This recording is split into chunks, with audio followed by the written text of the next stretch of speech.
नमस्कार साथियों, स्वागत है आपका अपने YouTube चैनल अचीव विद अभिषेक में। करंट अफेयर्स की श्रृंखला में 11 अगस्त से 15 अगस्त तक का करंट अफेयर्स। आइए बिना टाइम वेस्ट किए क्वेश्चन नंबर 1। देश के सबसे बड़े संत रविदास मंदिर और स्मारक की नींव कहाँ रखी गई? कहाँ रखी गई? मध्य प्रदेश का एक जिला है सागर, और सागर जिले में एमपी में है। सागर जिले में एक जगह है बड़तुमा। बिल्कुल सीधा प्रश्न आएगा इस पर, इसी तरीके से अगर आएगा तो सीधा यही बिल्कुल। नेक्स्ट है एशिया हॉकी चैंपियनशिप 2023 किस देश ने जीती? किसने जीती थी? भारत ने जीती। सीधा प्रश्न है, लेकिन इसको मैंने इस तरीके से लिखा जरूर है, लेकिन इसमें यह भी पूछ सकता है कि भारत ने किस देश को पराजित करके जीती। तो किसे हराया? मलेशिया को। मलेशिया को कितने से? 4-3 से। ये तीनों बातें आप याद कर लीजिए। और ये प्रतियोगिता हुआ कहां पर था? चेन्नई में। चेन्नई में। ये 4 बातें हैं। इसके अलावा भारत ने जो है ये चौथी बार, भारत ने किस 4th टाइम, चौथी बार यह प्रतियोगिता जीती है। इतने फैक्ट हैं बस। नेक्स्ट, रूस द्वारा चंद्रमा पर कौन सा मिशन भेजा गया है? जिस तरीके से हमारे इसरो ने चंद्रयान 3 भेजा है, इसी तरीके से रूस ने भी एक अपना चंद्रमा पर मिशन भेजा है, और यह मिशन भी चंद्रमा के दक्षिणी ध्रुव पर ही लैंड करेगा। उसका नाम क्या है? क्या नाम है? इसका नाम है लूना। लूना 25। इसका मतलब है कि रूस का चंद्रमा पर भेजा गया 25वां मिशन है। ठीक है। लूना 25 चंद्रयान से इसमें डिफरेंस यह है कि चंद्रयान में जहां पर हमने लैंडर और रोवर दोनों भेजे हैं, हमारा लैंडर है विक्रम और रोवर प्रज्ञान, तो ये सिर्फ लैंडर है, रोवर नहीं है। रोवर नहीं है। नेक्स्ट, जलवायु परिवर्तन पर अंतर सरकारी पैनल आईपीसीसी के नए अध्यक्ष, जलवायु पर मतलब inter governmental panel of climate change, इसके नए अध्यक्ष कौन बने हैं? यह है जलवायु परिवर्तन। आईपीसीसी क्या काम करता है कि जलवायु परिवर्तन के संबंध में आंकड़े प्रकाशित करता है, उसको मेजर करता है जलवायु परिवर्तन को। तो इसके नए अध्यक्ष कौन बने हैं? इसके नए अध्यक्ष बने हैं जेम्स स्की।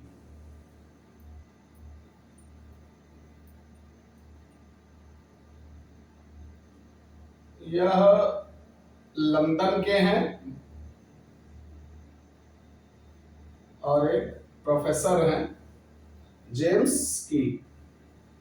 नेक्स्ट है, बड़ा सरल प्रश्न शामिल किया है इसमें कि 2023 में जो स्वतंत्रता दिवस हम लोगों ने अभी मनाया है 15 अगस्त को, ये किस नंबर का है, कौन सा वहां है?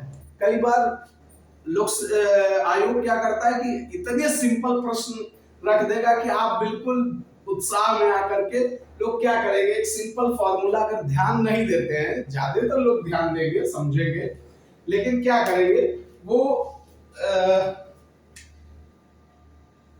2023 में मनाया गया, 1947 घटा देंगे, कितना आ जाएगा? 76 आ जाएगा। 76वां लिख देंगे अगर ध्यान नहीं दिया। मान लीजिए उसमें पूछ लिया 75, 76, 77, 78 पूछ लिया, तो अगर इस तरीके से किया तो यह भूल जाते हैं कि 47 में पहली बार मनाया था, तो कौन सा हो जाएगा, एक और जुड़ जाएगा तो 77वां हो जाएगा। आसान प्रश्न है, आयोग घुमाता है अगर कभी तो इस तरीके की चीजें पूछ लेता है, वैसे नहीं पूछता है। नेक्स्ट है यूपी रेरा। रेरा आप लोग जानते होंगे, रियल एस्टेट रेगुलेटरी अथॉरिटी है उत्तर प्रदेश की। यूपी रेरा के नए अध्यक्ष, देखिए यह प्रश्न क्या है, इसमें एक तो करंट अफेयर्स का पॉइंट ऑफ व्यू तो है ही, इसके अलावा उत्तर प्रदेश से जुड़ा हुआ है।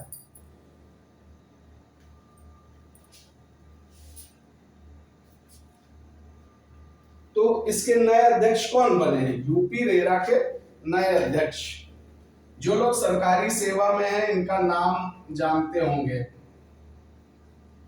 संजय आर भूसरेड्डी। संजय आर भूसरेड्डी जी जो है एसीएस थे, अभी किस विभाग में एसीएस थे, आबकारी और गन्ना विभाग के, और गन्ना विभाग के बाद आयुक्त भी थे, कमिश्नर थे, अभी रिटायर हुए और उनको यूपी रेरा का Uttar Pradesh real estate regulatory authority इसका अध्यक्ष बनाया गया है। नेक्स्ट है 9वां भारत अंतरराष्ट्रीय एमएसएमई एक्सपो 2023 कहां आयोजित किया गया। 9वां भारत अंतरराष्ट्रीय, एमएसएमई क्या है, सूक्ष्म लघु मध्यम उद्यम। सूक्ष्म means micro, small, mini entrepreneurship. Expo 2023 कहां आयोजित किया गया, कहां किया गया, नई दिल्ली में, नई दिल्ली में। ये सारे प्रश्न बिल्कुल इसी फॉर्मेट में पूछे जाते हैं। यह क्योंकि 9वां है और भारत और अंतरराष्ट्रीय एमएसएमई एक्सपो है। एमएसएमई को क्योंकि सरकार का बहुत जोर है सूक्ष्म लघु मध्यम उद्यम को बढ़ावा देने के लिए, तो इसलिए जो ये एक्सपो और समिट होते हैं इसके महत्वपूर्ण हो जाते हैं परीक्षा के दृष्टिकोण से। इसको सीधे भी पूछ लेगा और यह भी पूछ सकता है कि कौन सा संस्करण था, तो 9वां संस्करण था। नेक्स्ट है, यह प्रश्न इंपॉर्टेंट है यूपी स्पेशल में करंट अफेयर्स के पॉइंट ऑफ व्यू से। प्रदेश में ई ऑफिस प्रणाली शुरू करने वाला पहला जिला कौन बना है, पहला जिला। ई ऑफिस प्रणाली आपको पता है कि सचिवालय में काम करने के लिए जो हमारे यहाँ फाइलिंग की व्यवस्था है, फिजिकल फाइलें यूज नहीं की जाती हैं। 100% जो है वो ऑनलाइन फाइल चलती है। फाइल, पूरी फाइल जो है कंप्यूटर पर ई ऑफिस पर क्रिएट की जाती है। तो इसको एक जिले ने, और प्रदेश में या चल रहा है प्रोग्राम कि पूरे प्रदेश में ई ऑफिस प्रणाली को जिलों में भी शुरू किया जाए। तो कौन से जिले ने पहला जिला बना है जिसने ई ऑफिस प्रणाली को शुरू किया है, तो वह बना है कन्नौज।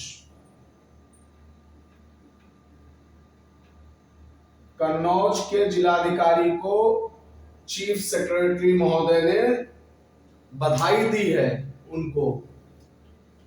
नेक्स्ट है House of Lords. House of Lords क्या है, ब्रिटेन की संसद के 2 हाउस हैं, तो उसमें से जैसे हमारे यहाँ राज्यसभा है उसी तरीके से उनका जो उच्च सदन है उसे हाउस ऑफ लॉर्ड्स कहते हैं।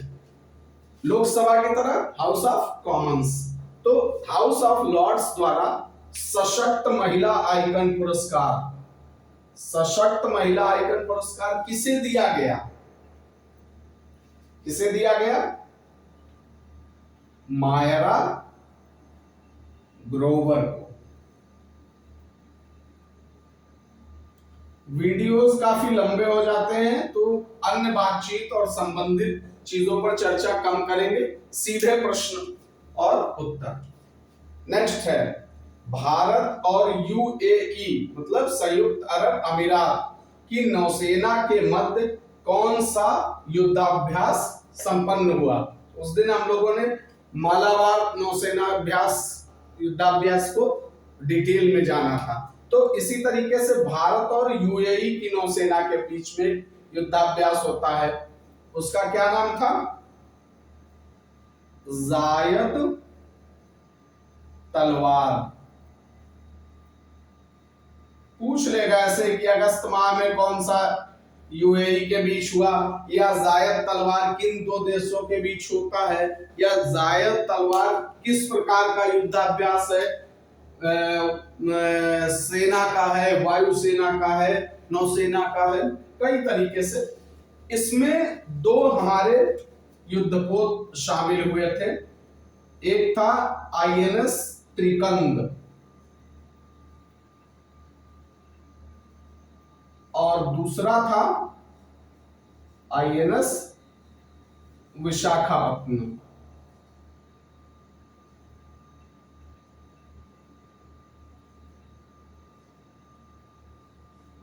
विशाखापत्तनम।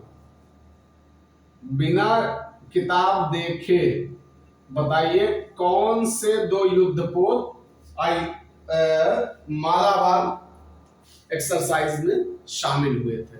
मैंने डिटेल में उसको समझाया था कि बहुत महत्वपूर्ण है। नेक्स्ट, विश्व एथलेटिक्स चैंपियनशिप 2023। विश्व एथलेटिक्स चैंपियनशिप 2023 कहां होने जा रही है? बुडापेस्ट में। बुडापेस्ट शहर है हंगरी का, हंगरी की राजधानी है। इसमें भारतीय टीम का नेतृत्व कौन करेगा? कौन सा खिलाड़ी भारतीय एथलेटिक्स, इस विश्व एथलेटिक्स चैंपियनशिप में भारतीय टीम का नेतृत्व करेगा? कौन करेगा? नीरज चोपड़ा। नीरज चोपड़ा नेतृत्व करेंगे। मैंने पूछा था कि कौन से दो शामिल हुए थे, याद आया? आईएनएस कोलकाता और आईएनएस सह्याद्री, इसमें मालाबार एक्सरसाइज में। नेक्स्ट, सूर्य के अध्ययन के लिए भारत का पहला मिशन। इसरो सूर्य के अध्ययन के लिए कौन सा मिशन भेज रहा है? जिस तरीके से हमारा चंद्रयान 3 गया है चंद्रमा पर अध्ययन के लिए, तो सूर्य के अध्ययन के लिए इसरो ने किस मिशन को भेजने की योजना बनाई है? वह सितंबर फर्स्ट वीक में जहां तक है उसको भेजा जाने की योजना है। नाम क्या है? नाम है आदित्य। आदित्य पता है आप लोगों को? सूर्य का पर्यायवाची है आदित्य L1। इसका नाम क्या है? आदित्य L1। तो आदित्य तो हम समझ रहे हैं, लेकिन L1 क्यों है? L क्यों है? L जो है सूर्य और पृथ्वी के बीच में जो कक्षाएं हैं वह 5 उसमें है। उनमें से एक है लैग्रेंज पॉइंट। लैग्रेंज पॉइंट क्या होते हैं? लैग्रेंज पॉइंट किन्हीं भी कोई भी निकाय, अंतरिक्ष में कोई भी दो बॉडी कौन कौन सी है? पृथ्वी है और सूर्य है। इन दोनों निकायों के बीच में जो गुरुत्वाकर्षण होता है, देखिए पृथ्वी अपनी तरफ आकर्षित करती है और सूर्य अपनी तरफ, तो जहां पर इन दोनों का आकर्षण मतलब खिंचाव, दोनों का बल बराबर हो जाते हैं, तो उस स्थिति में क्या होगा कि दोनों बराबर शक्ति से खींच रहे हैं, तो कोई भी वस्तु क्या होगी? वह उस जगह पर स्थिर हो जाएगी।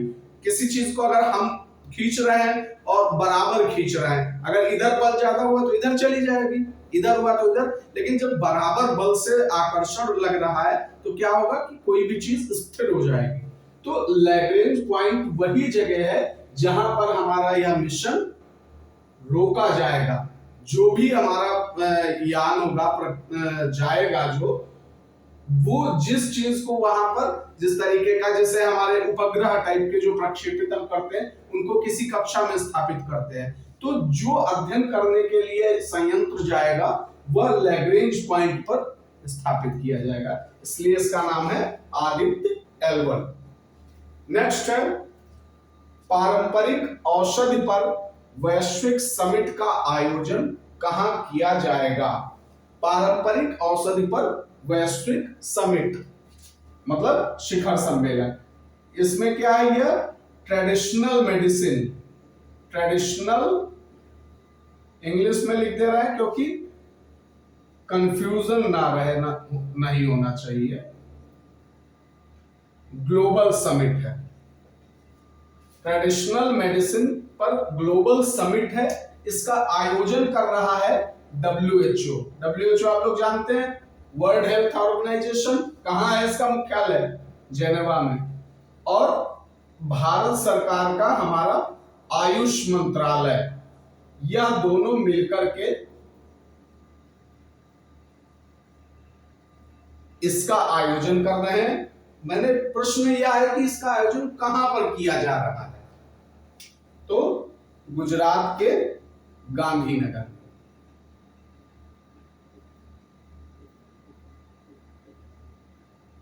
प्रश्नों का इंपॉर्टेंस तभी समझ में आएगा जब यह प्रश्न आप लोगों को प्रश्न पत्र में दिखेंगे। नेक्स्ट है यूरोप का सबसे ऊंचा सक्रिय ज्वालामुखी जो अगस्त में पुनः सक्रिय हो गया। क्या बात है कि यूरोप का सबसे ऊंचा है और कैसा है, सक्रिय ज्वालामुखी है जो अगस्त में पुनः सक्रिय हो गया। क्या नाम है? अब इससे एक तो करंट अफेयर्स में तो है ही, लेकिन इससे हमको दो चीजें पता चल रही हैं कि यूरोप का सबसे ऊंचा है, ज्योग्राफी कवर हो रही है, और सक्रिय है।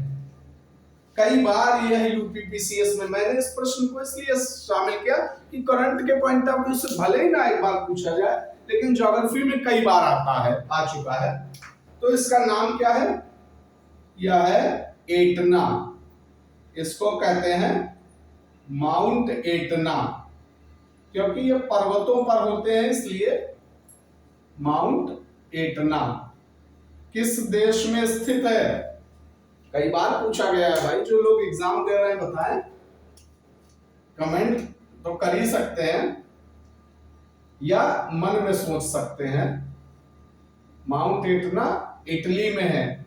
इटली के किस द्वीप पर है? क्योंकि यह भी तो पूछा जाता है। सिसिली सबसे ऊंचा है, ऊंचाई कितनी है? 3357 कितनी मीटर। नेक्स्ट इंटरपोल, अलग अलग लिख दिया, इंटरपोल एक में ही है। इंटरपोल ग्लोबल अकादमी नेटवर्क। इंटरपोल क्या है? सभी को पता है कि अंतरराष्ट्रीय पुलिस, अंतरराष्ट्रीय आपराधिक पुलिस संगठन, हिंदी में इसका पूरा नाम है, हम लोग शॉर्ट में इंटरपोल कहते हैं। इंटरपोल ग्लोबल अकादमी नेटवर्क मतलब क्या है कि इंटरपोल का एक ग्लोबल एकेडमिक नेटवर्क है। इस नेटवर्क में किस भारतीय अकादमी को शामिल किया गया है? इंटरपोल के एकेडमिक नेटवर्क में कई देशों के, मतलब इसका मतलब क्या है, जो खुफिया एजेंसीज हैं विभिन्न देशों की, उनकी जो एकेडमी है, जो ट्रेनिंग इंस्टीट्यूट्स हैं, उन एकेडमीज को इनमें शामिल किया गया। इसमें भारत की कोई एकेडमी है जिसको शामिल किया गया है, कौन सी है? सीबीआई अकादमी। सीबीआई एकेडमी जो है उत्तर प्रदेश के किस शहर में है? यूपी स्पेशल का है, आप लोग कमेंट करिएगा। और यह भारत ऐसा 10वां देश बन गया है जिसकी इस तरीके की एकेडमी को इंटरपोल में स्थान दिया गया है। नेक्स्ट है, प्रधानमंत्री और राष्ट्रपति पर प्रश्न बनते हैं छोटे छोटे देशों के, कई बार बने हैं प्रश्न। छोटे छोटे जो देश हैं जिन पर आप बहुत ध्यान नहीं देते हैं, लगता है कि महत्वपूर्ण नहीं है, उन पर प्रश्न कई बार पूछे गए हैं। कंबोडिया के नए प्रधानमंत्री कौन बने हैं? मिलान करने में सीधे इस तरीके का प्रश्न आने की संभावना यूपीपीसीएस आरओ में कम रहेगी, लेकिन मिलान करने वाले में आएगा। तो आप लोग क्या करेंगे कि जहां पर प्रधानमंत्री राष्ट्रपति नए बन रहे हैं उनको एक तरफ से लिखते जाएंगे और छोटे देशों के उन पर ज्यादा ध्यान देंगे। तो कौन बने हैं? हुन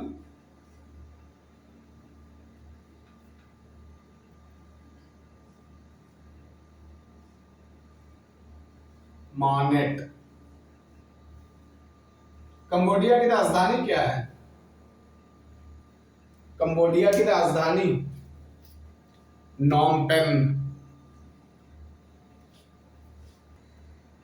नेक्स्ट है, मुख्यमंत्री सौर मिशन योजना किस राज्य ने शुरू की? मुख्यमंत्री सोलर मिशन योजना किसने शुरू की? किस राज्य ने? मेघालय ने। क्या है इसमें? इसमें दो बातें हैं। जो आप अगर घर में सोलर प्लेट्स लगाएंगे, सोलर का प्लांट लगाएंगे, उस पर 70% आपको सब्सिडी मिलेगी। जितने भी कमर्शियल आपकी वो होंगी, हाउस होल्ड्स होंगे, उसमें आपको 50% की सब्सिडी दी जाएगी। तो रिन्यूएबल एनर्जी को बढ़ावा देने के लिए इस मिशन की शुरुआत की है मेघालय ने। Next, FISU international sports university, international university sports federation, international university sports federation world university games 2023 में भारतीय खिलाड़ियों ने कितने पदक जीते? यह कहां पर हुई थी? वर्ल्ड यूनिवर्सिटी गेम्स कहां पर आयोजित किए गए हैं? शहर चेंगदू, नाम से ही लग रहा है, चाइना में। इसमें भारतीय खिलाड़ियों ने कुल कितने पदक जीते थे? 26। नेक्स्ट, जल जीवन सर्वेक्षण 2023 में शीर्ष जिला। जल जीवन मिशन सभी को पता है। इसमें 2023 के जो सर्वे हुआ है, इसमें शीर्ष जिला कौन सा रहा है? कौन सा रहा है? कांचीपुरम। कहां का है? तमिलनाडु। ये जो है ये फ्रंट रनर श्रेणी में रहा है। इसमें कई श्रेणियां हैं जिसमें फ्रंट रनर में कांचीपुरम रहा है। एक इसकी श्रेणी है अचीवर।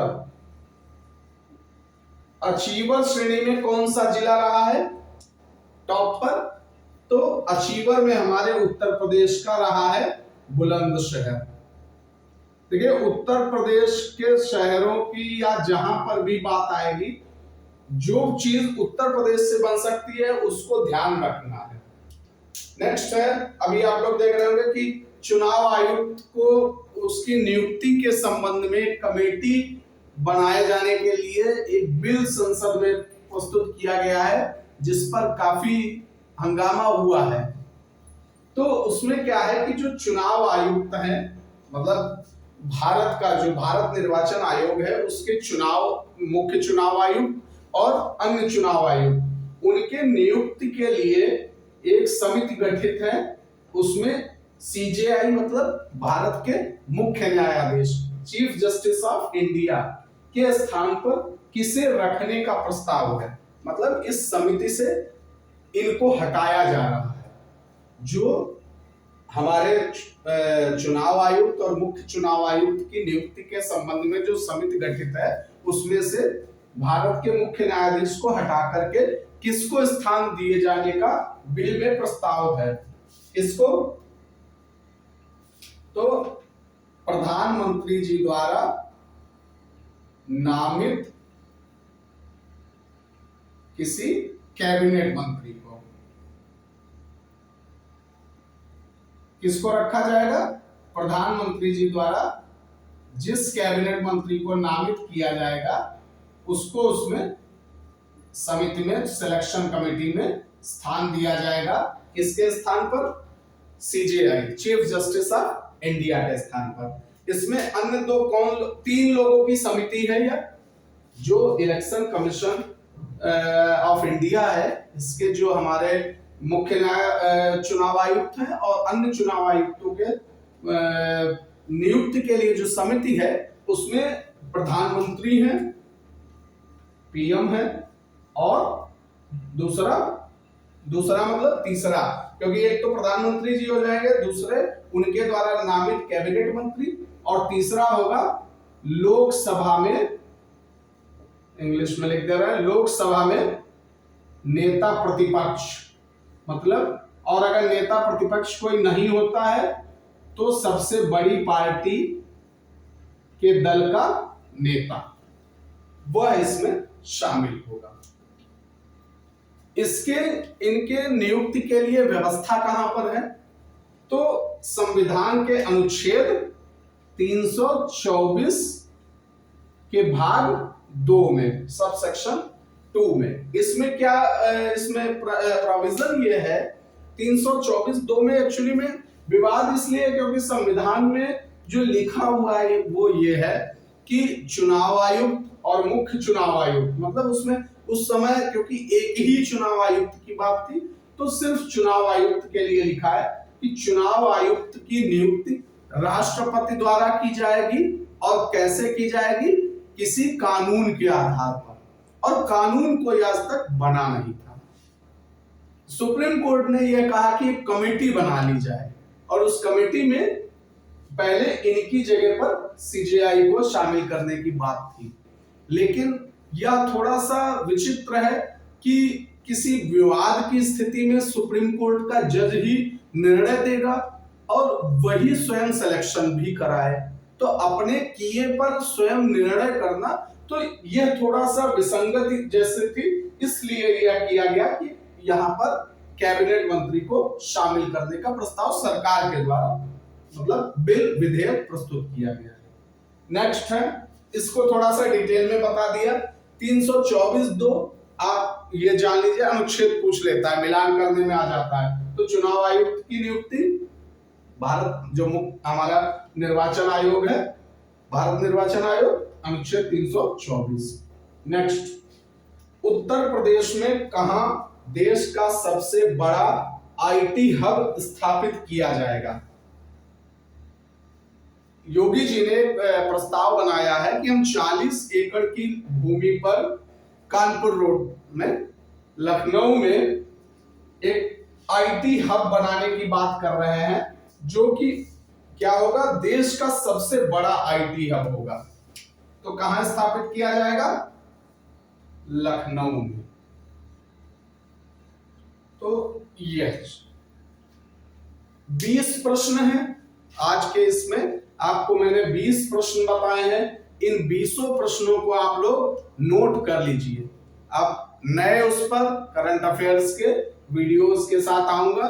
इसके अलावा कुछ जो ऐसे बंच टॉपिक हैं, बंच टॉपिक में किनको बोलता हूं? जहां से 6, 7, 8 तरीके से प्रश्न आ सकते हैं, मतलब एक ही टॉपिक होता है और उसमें से 5, 6 या 4, 5 प्रश्न बन सकते हैं। तो उसको मैं सेपरेट वीडियोस के माध्यम से करूंगा ताकि उनके लिए आप अलग से टाइम निकाल सकें और उनसे संबंधित आंकड़ों को, घटनाओं को, जानकारियों को नोट कर सकें। Okay, thank you.